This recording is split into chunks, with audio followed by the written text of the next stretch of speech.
Through out the pro kabaddi और जब भी आपने इंडिया को रिप्रेजेंट किया है, आपने बहुत अच्छे से परफॉर्मेंस दिया है, आपके आपने टीम को बहुत अच्छे से लीड किया है। तो अभी ये सब होते टाइम बीच में लॉकडाउन आया और उस लॉकडाउन में प्लेयर्स को बहुत स्ट्रगल करना करना पड़ा। तो आप as a player, as a captain, ये उस टाइम पे मैं बिलासपुर में जॉब पे था, तो हमें तो हर रोड के ऊपर पब्लिक के बीच में 24 घंटे रहना पड़ रहा था, क्योंकि कोविड की सिचुएशन में हम जो जिनको ऐसे नाकाज बोलते हैं वो हम लोगों ने लगाए हुए थे। तो मैं तो जॉब में काफी बिजी था, लेकिन फिर भी दिन में मैं एक टाइम अपने लिए निकाल लेता था अपनी फिटनेस के लिए, क्योंकि वो थोड़ा पहाड़ी क्षेत्र था, तो मैं जंगल की तरफ दौड़ने के लिए चला जाया करता था। उसमें थोड़ी एक्सरसाइज कर लेते थे, घर के आंगन में थोड़े पुशअप वगैरह, ऐसे ऐसे हम लोगों ने मेंटेन रखा अपने आप। सो जब आप यानी कि पुलिस बन के फील्ड पे थे उस और एक टाइम पे आपको ये भी दिमाग में क्या चल रहा था कि आपको खेलना भी है, आपको प्रैक्टिस भी करनी है, तो एडजस्ट होता था यानी यानी पुलिस की ड्यूटी तो बहुत देर तक चलती है। एडजस्ट तो देखिए ऐसा था कि करना पड़ रहा था, क्योंकि वहां पे उस टाइम पे सिचुएशन ऐसी थी कोविड के दौरान की हमें ड्यूटी करना ही था, है ना। क्योंकि उस टाइम पे तो ऐसा लग रहा था कि यार पता नहीं किस तरीके का माहौल बन जाएगा, ये तो वही जता ही है कि फिट तो हमें रहना ही रहना है। तो उसके लिए जो भी मेरे से बन पाता था, जो एक्सरसाइज अपनी दिन में मैं जितना कर पाता था अपनी अपनी बॉडी के लिए टाइम निकाल पाता था, दिन में 1 घंटा 1.5 घंटा या आधा घंटा 30 मिनट, तो उस हिसाब से मैं कर रहा था फिटनेस। लेकिन मैं डेली कर रहा था तो हर रोज दिन में। बाकी जो हमारा फिटनेस था वो पूरा दिन, जैसे हमारा जो पहाड़ी क्षेत्र है तो पैदल चलने में, लोगों के बीच जाने में, उस तरीके से हमारा फिटनेस होता रहा।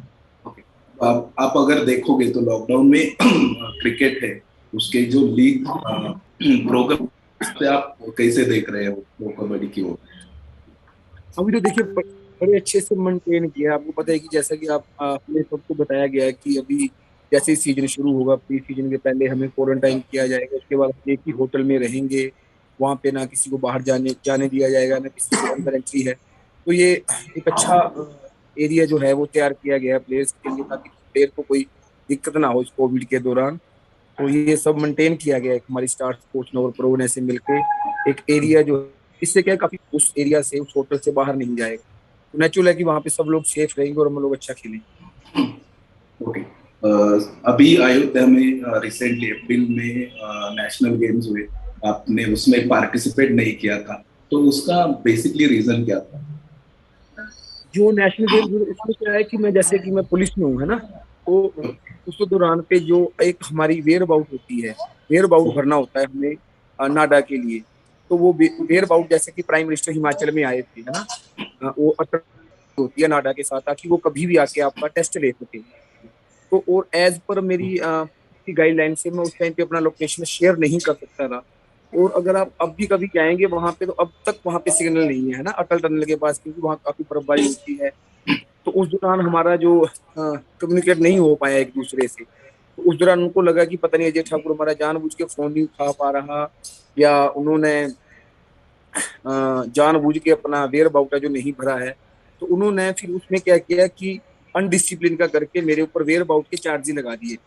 उसके बाद फिर मैंने उनको बताया कि ऐसे ऐसे इसी तरीके से मेरा ये था। एक ज्यूरी उन्होंने गठित की थी कि ये जो आपके ऊपर ही है, इसके इसके बारे में आप हमें अवगत करवाएं कि ये क्यों आपने ऐसा नहीं किया। तो फिर मैंने उनको दिखाया कि ये देखिए, इस टाइम पे हिमाचल में प्राइम मिनिस्टर आए थे, हम इसलिए उनके प्रोटोकॉल के हिसाब से हम लोग अपनी लोकेशन शेयर नहीं कर सकते किसी से भी, ना वहां पे कोई बाहर से अंदर व्यक्ति अंदर आ सकता है, क्योंकि जो जैसे हमारे प्राइम मिनिस्टर हैं, है ना, इनका थ्रेट लेवल बहुत बड़ा है। तो हम किसी से भी हम अपनी ये पर्सनल इंफॉर्मेशन की कहाँ हम लोग ये नहीं शेयर कर सकते थे। तो फिर यही थोड़ा मिसअंडरस्टैंडिंग थी, तो बाद में वो क्लियर हो, ये दूसरी दिक्कत थी, मतलब इसलिए मैं नेशनल में नहीं आ पाया। अभी बातें बहुत प्लेयर के रिलीज की हो रही है, चाहे वो आईपीएल हो या कुछ महीने पहले प्रो कबड्डी की थी, और तमिल थलाइवास या आप यानी आपका रिलेशन है, आपको टीम ने रिलीज कर दिया, तो उस टाइम आपकी फीलिंग्स क्या थी, या आपने खुद ने ऑक्शन में जाना इसमें यानी बेहतर इसमें समझा? हाँ, इसमें फीलिंग है, या 80 लैक्स में लेना है या 70 में लेना है, वो आंका जाता है एक, है ना। अगर वो मुझे रिटेन करते तो कम से कम उनको मेरे को 92 लाख पे करने पड़ते तमिल सलाईवास को। लेकिन उनको नहीं लग रहा था कि हम इस लेवल पे अजय को लेके जाएं, तो इसलिए उन्होंने मुझे रिलीज किया। तो जिस तरीके का खिलाड़ी जिस टीम को चाहिए, हर एक कोच की अलग सोच होती है। उनको अपना हर एक प्लेयर अलग तरीके से यूज करना होता है। जैसे कि किसी को आप प्लेयर को सेकंड रेडर के रूप में खिलाना होता है, किसी को मेन रेडर के रूप में खिलाना होता है। ये इस प्रकार का है। मैं इस चीज को ज्यादा सीरियस नहीं लेता कि मुझे उन्होंने रिलीज कर दिया, मैं यहाँ खेल रहा हूँ। हमारा काम सिर्फ खेलना है और हम खेल रहे हैं। ओके, अभी बातें बहुत ज्यादा दिल्ली की हो रही है जैसे कि वो प्रो कबड्डी रहे या आईपीएल रहे, प्लेयर्स की बहुत बातें दिल्ली की ही हो रही है। तो क्या बोलता। दिल्ली के साथ आप जुड़े हुए हो तो क्या फीलिंग्स है? अभी आप दिल्ली के साथ जुड़े हुए हो तो क्या? देखिए, हमारे लिए अच्छी बात है कि लास्ट सीजन भी ये दिल्ली टीम फाइनल फाइनल तक गई थी। तो मैं आशा करता हूँ कि हमारा भी ये सपना है कि हम लोग एक बार, मैं और मंजीत भी काफी टाइम से हम लोग कबड्डी खेले हैं, इस टीम में भी साथ में है। तो हम लोग लीग का फाइनल मैच तो खेले हैं, लेकिन अब तक मैं हमारा जो मेडल है लीग में, वो हम लोग कभी फर्स्ट नहीं आ पाए। ये भी हमारा भी सपना है कि हम एक बार कम से कम यार अपनी लाइफ में इस लीग की ट्रॉफी भी उठाएं। ओके। अच्छा, अभी दिल्ली आपने ज्वाइन किया, ये टीम पिछली बार फाइनल खेली है। इस टीम में अभी जोगिंदर नरवाल, मंजीत जी है, आप खुद हो, फिर संदीप नरवाल, ये सारे एक्सपीरियंस प्लेयर हो आप, और नवीन जैसा एक नंबर धुआंधार रेडर भी है आपके साथ। तो आपको ऐसा लगता है कि ये एक परफेक्ट कॉम्बिनेशन बना है इस सीजन के लिए दिल्ली का? बिल्कुल, मेरे हिसाब से परफेक्ट कॉम्बिनेशन है इस सीजन। अच्छा, उनके एक्सपीरियंस का आपकी टीम को कैसा यूज होगा, कुछ बता सकते हैं? देखिए, एक्सपीरियंस का ऐसा होता है कि जैसे कि आप देखिए संदीप नरवाल, नवीन, ये बहुत बेहतरीन रेडर है। और हमारे आने से ये फर्क रहेगा कि थोड़ा नवीन को हमारा सपोर्ट हो जाएगा, है ना। जैसे कि नवीन, बाई चांस नवीन का कोई कैच होता है तो मैं हूँ, विजय है, आशु है, काफी ऐसे लड़के हैं जो कम से कम नवीन को हम इतने उसका सपोर्ट कर सकते हैं कि वो ज्यादा आउट ऑफ सपोर्ट ना रहे। हम उसको जल्दी मतलब उठाने की कोशिश करेंगे, या हमारी कोशिश रहेगी कि अगर नवीन आउट है ग्राउंड से तो हम लोग पॉइंट लेके आए और उसे इन कोट करें। तो अभी इसमें कई सारे एक्सपीरियंस प्लेयर जो हो आप, जैसे कि मंजीत हो, आप खुद हो, जोगिंदर हो, तो ये एक स्टार स्टडेड टीम बनी है, ऐसा अपन बोल सकते हैं। तो एक बहुत ज्यादा स्टार होने का टीम को कुछ उसके ऊपर कुछ निगेटिव होगा, ऐसा लगता है? देखिए, एक्सपीरियंस प्लेयर अगर टीम में होंगे तो उसका नुकसान तो है नहीं, उसका बेनिफिट ही होता है। क्योंकि नॉलेज ज्यादा होती है और ना मैच एक्सपीरियंस ज्यादा होता है, इस चीज का मतलब बेनिफिट ही होगा, इसमें नुकसान वाली तो कोई बात अच्छा, अब दबंग दिल्ली की जब भी बात आती है तो नेचुरली ऐसा होता है कि नवीन की बात होती है, क्योंकि नहीं। जी। जिस तरीके से उन्होंने खुद का परफॉर्मेंस दिया है, उनकी कई बहुत ज्यादा फैन फॉलोइंग है। तो आपको नवीन के बारे में क्या कहना है? आपका क्या उनके बारे में ओपिनियन है? वो बेहतरीन रेडर है एक, कोई शक नहीं। आज की डेट में अगर इंडिया में दो तीन नाम है तो उनमें एक नाम बीन का भी है ना। तो बहुत अच्छा राइट। रेडर है। यही चाहूंगा कि इस बार वो और भी बेटर करे, जैसे कि पिछला सीजन उसने बहुत अच्छा खेला है। अब तो उसको और एक्सपीरियंस हो गया, क्योंकि अभी तो वो नया है, तो कबड्डी सीजन में भी उसका थर्ड सीजन है ये। तो मैं चाहूंगा कि उसकी परफॉर्मेंस है जो पिछले सीजन से भी अब आए। आपका फैन फॉलोइंग बहुत बड़ा है, लगभग जम्मू से लेकर कन्याकुमारी तक आपका फैन फॉलोइंग है। तो ड्यूरिंग द लॉकडाउन आप उनके साथ कैसे जुड़े हुए थे? तो मैं काफी अपनी चीजें ऐसे अपने फैन से शेयर करता रहता था, अपनी ड्यूटी की पोस्ट डालता रहता था, अपने जो कोविड के दौरान जहां भी हम लोग ड्यूटी कर रहा था या कहीं भी जा रहा था पुलिस की ड्रेस में, वो सब चीजें मैं उनसे शेयर करता रहता था। कभी कभी हम लाइव होकर के, जैसे कि हमारे प्राइम मिनिस्टर के द्वारा या हमारे जो चीफ मिनिस्टर है उनके द्वारा कोई भी ऐसे वीडियो संदेश या ऐसे वीडियो के थ्रू कोई संदेश या कोई मैसेज पब्लिक को देना होता था, तो वो हमारे हम तक बात पहुंची थी कि आप लोग इसे शेयर करें। तो मैं उस तरीके से भी वो वीडियो क्लिप बना बना करके अपने इंस्टाग्राम पे डालता रहा। ऐसे मैं लोगों अपने फैंस के साथ, अपने फ्रेंड्स के साथ अच्छे टच में रहा।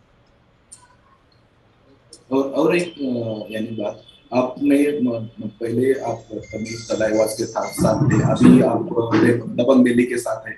तो मैनेजमेंट और प्लेयर्स इनमें कैसा रिलेशन है? अभी आप प्रैक्टिस कर रहे होंगे, कोच मैं है सही क्या? बताऊं, प्लेयर की लाइफ में इतना सोचने का टाइम ही नहीं मिलता, क्योंकि हम लोग सुबह मॉर्निंग में टाइम में जल्दी उठते हैं। 5 o'clock हम लोग उठ जाते हैं और 6:30 हम लोग ग्राउंड में होते हैं, और प्रैक्टिस इतना हो जाता है कि हमारा जो तालमेल है वो सिर्फ इतना का रहता है उनके साथ कि भाई वो हमें जो चीजें हमें फैसिलिटी चाहिए वो प्रोवाइड करवा देते हैं। बाकी तो प्लेयर्स को तो सोने से फुर्सत नहीं है, तो मेरे हिसाब से कुछ ऐसा मिसअंडरस्टैंडिंग होती नहीं है, काफी अच्छे प्यार से रहते हैं हम लोग सभी। अच्छा, एक आखिरी सवाल, उसके बाद आप हम लोग एक रैपिड फायर खेलेंगे आपके साथ 4-5 सवालों का। तो ये आखिरी सवाल ऐसा है कि अभी दबंग दिल्ली का टीम कॉम्बिनेशन देखा जाए तो दबंग अच्छे है टीम में, जैसे कि आप, हेलो, जी जी जी जी। आवाज आ रही है? हाँ जी हाँ जी हाँ जी, हाँ, तो रेडिंग डिपार्टमेंट जो है उसमें नवीन है, आप खुद हो, और भी कई सारे अच्छे रेडर्स है।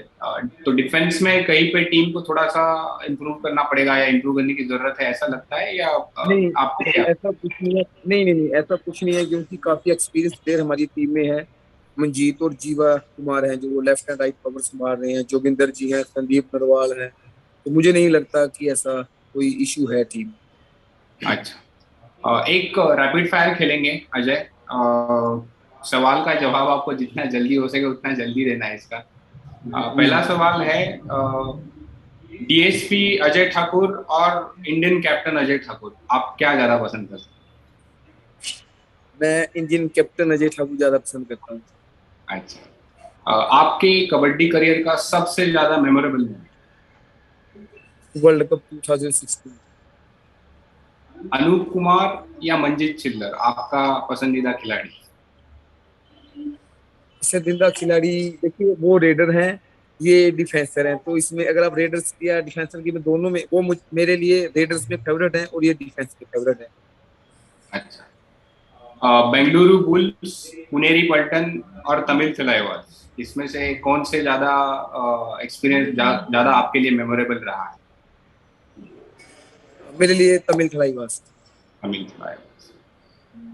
ठीक है अजय, अभी सवाल तो हमारे खत्म हो गए। आपको फैंस के लिए कुछ मैसेज देना हो, क्योंकि इस बार प्रो कबड्डी में फैंस मौजूद नहीं होंगे, जो भी होगा वो टीवी से देखेंगे, तो तो मैं अजय ठाकुर दबंग दिल्ली परिवार की तरफ से आप सबसे, जो भी हमारे हमारे फैंस, हमारी टीम के फैंस या हमारे फैंस हैं, मैं उनसे यही अ, एक प्रार्थना कर रहा हूँ, एक सॉरी मैसेज देना चाहता हूँ या प्रार्थना कर रहा हूँ आप सबसे कि आप हमारे साथ ऐसे ही जुड़े रहें। इस बार आप लोग स्टेडियम में तो नहीं आ सकते हैं, लेकिन हम लोग आपके लिए उतनी ही मेहनत, उतनी ही अच्छे तरीके से प्ले करेंगे। आप टीवी के ऊपर या सोशल मीडिया के थ्रू हमारे साथ हमेशा टच में रहें। आप लोग हमारे दिल में हैं और यहीं रहेंगे, क्योंकि आप लोगों की बदौलत ही हम लोग यहाँ तक है। जो भी एक स्पोर्ट्स का जो करियर होता है एक प्लेयर का, वो सब पब्लिक की वजह से होता है, उसके फैंस की वजह से होता है।